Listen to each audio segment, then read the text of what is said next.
All right, let's make these unrealistic goals.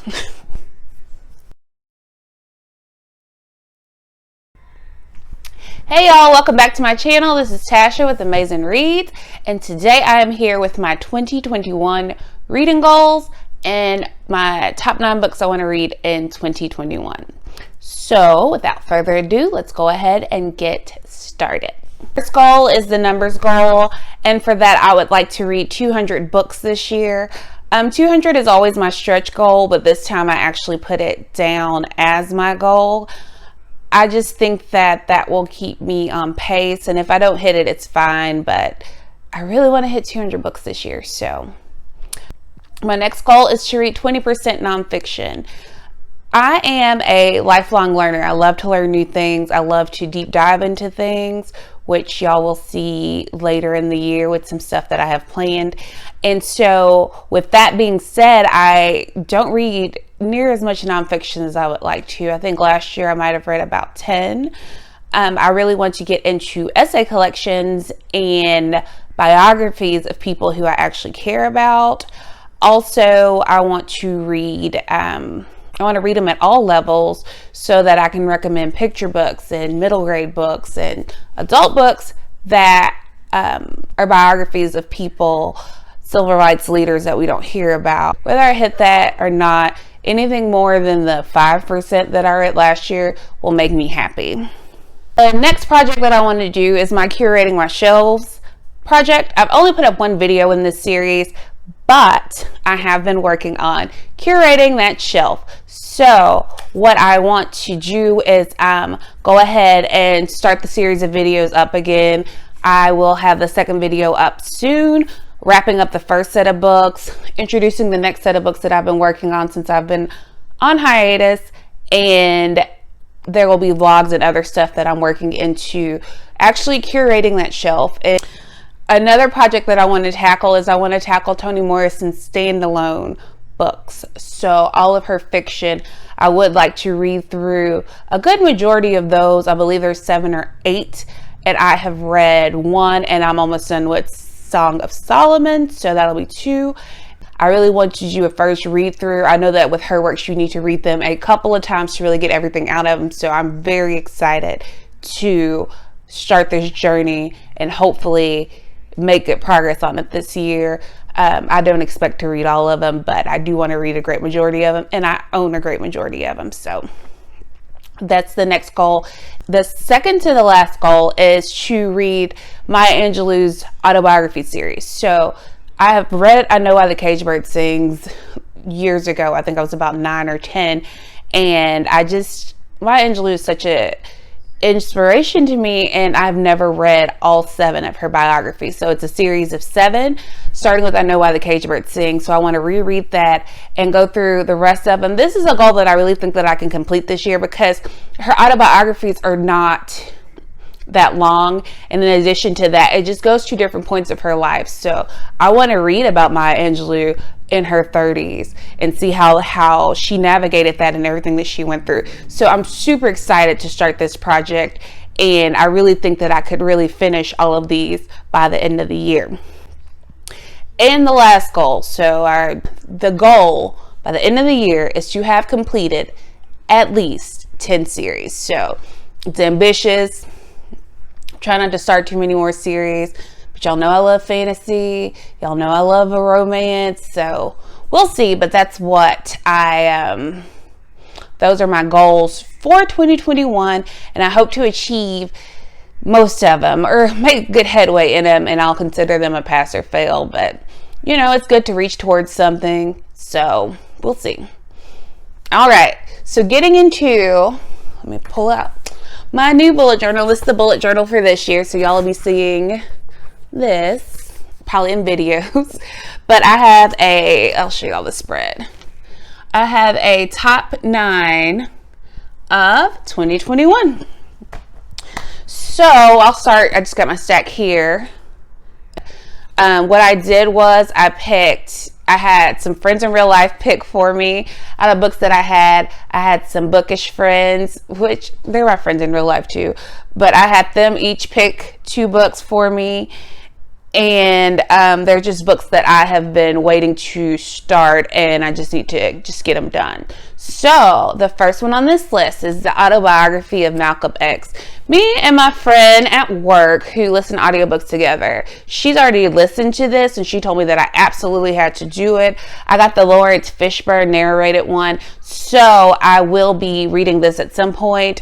I've recently read The Awakening of Malcolm X this month, and that is a young adult story about his time when he's in prison and him fighting the Nation of Islam. I found that super interesting. I've been watching documentaries like the Who Killed Malcolm X documentary on Netflix. That was super interesting. So I'm just really interested in getting into more history on Malcolm X, because I mean, I know the big points, but I want to see the more nuanced points and things that he did and went through and things like that. Of course, the Spike Lee movie, Malcolm X, I watched that too. So I'm just, while I'm in the mood, I want to go ahead and make sure that I get to his autobiography. The next book on my stack is Akata Warrior by Nnedi Okorafor. This is the second book behind Akata Witch. I read Akata Witch a couple years ago, so I definitely will have to reread it. It's a middle grade story that follows Sunny, who is an albino, and it goes into the magic of her world. It was super interesting. I think I read it in maybe like 2 sittings.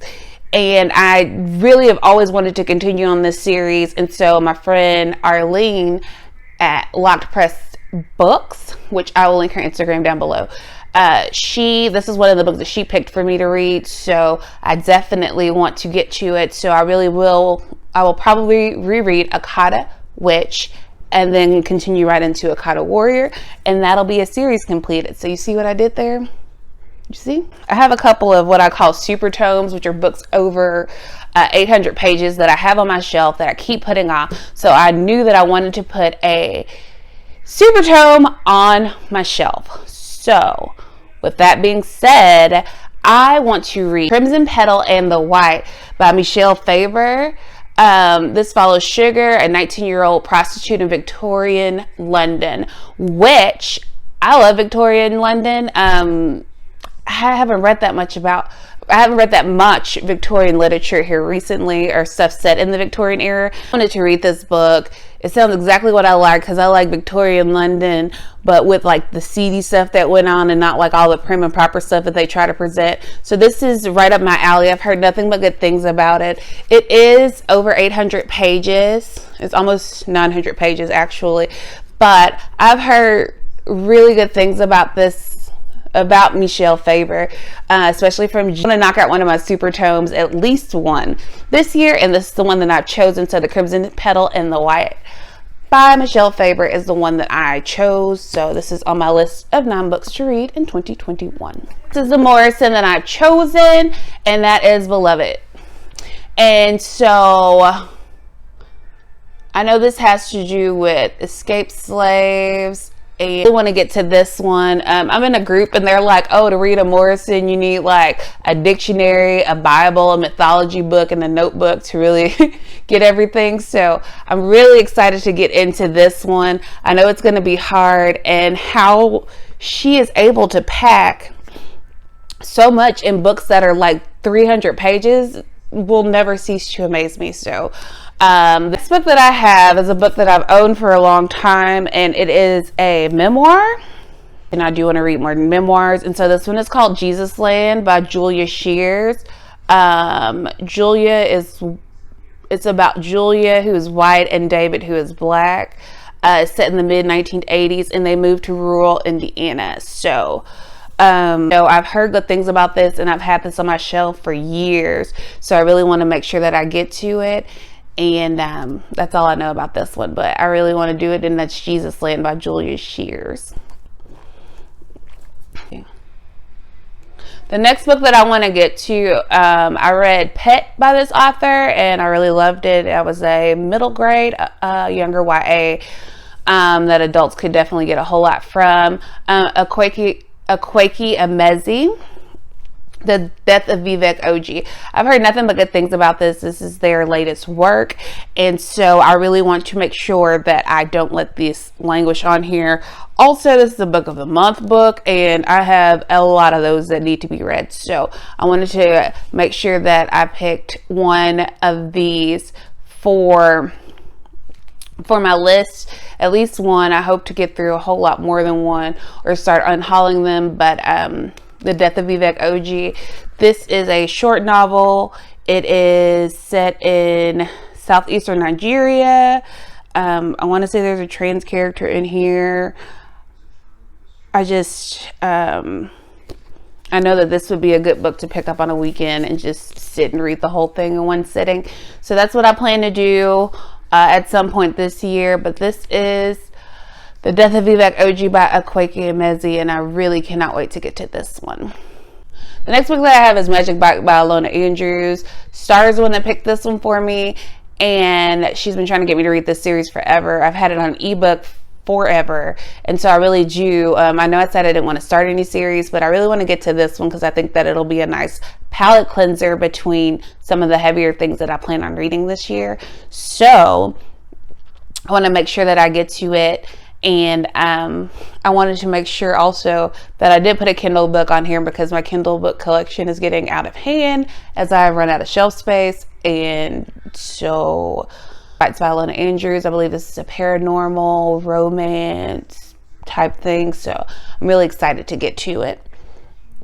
The next book that Char picked is Heartstone by L. Catherine White. I don't know why I couldn't get that to stick in my head. Anyway, this is supposed to be a Pride and Prejudice retelling with dragons.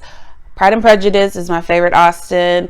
I know it's basic bitch, but I love it. I love that Austen. So I love dragons too. So this sounds right up my alley. It's the beginning of a series. It's something that she really enjoyed, and she said that I would. So this is one that I don't own, but I do want to read this year, and I will probably find a used copy or get it from the library. And then the last book is the other book that Arlene picked from Lock Press Books. Star's Instagram is At Home with the Book. I'll link both of their Instagrams down below. You'll hear me talk about them a lot because we talk all the time. Anyway, and hers is Here Comes the Sun by Nicole Denise Benn. That's a Caribbean author. She wrote Patsy. I believe this is her first book. I've heard nothing but good things about it, and so I really do want to get to it. I did recently, Arlene sent me a physical copy of Patsy, and then I picked up the audiobook on Audible when it was $6. So Patsy's happening, that one's happening, and I just can't wait to get to it. So those are my reading goals for 2021, and then my top 9, well, these are the ones that I own and physical books that I want to read in 2021. And so, let me know your top goal down below. Let me know how many books that you want to read in the year of 2021. Let's hope that we get out of quarantine at some point this year where we can read books in the park or, not in the 4 walls of my house. That's driving me crazy. Anyway, so wear your mask. Let's try to get out of this, and let me know how many books you want to read in the month or in the year of 2021, and let me know a top book that you want to get to this year too down in the comments below. So if you like this video, please give it a thumbs up, subscribe if you want to, click the bell notification to see when I upload, because there's no consistency, so I really would like you to know when I do. Also, follow me on all my social medias. I've been pretty active on Instagram here recently. Y'all actually seeing my face more, which is something I never thought I would do, but there's that. And also on my Twitter, I'm on there all the time too. So thank you for watching, and I'll see you in the next one. Bye.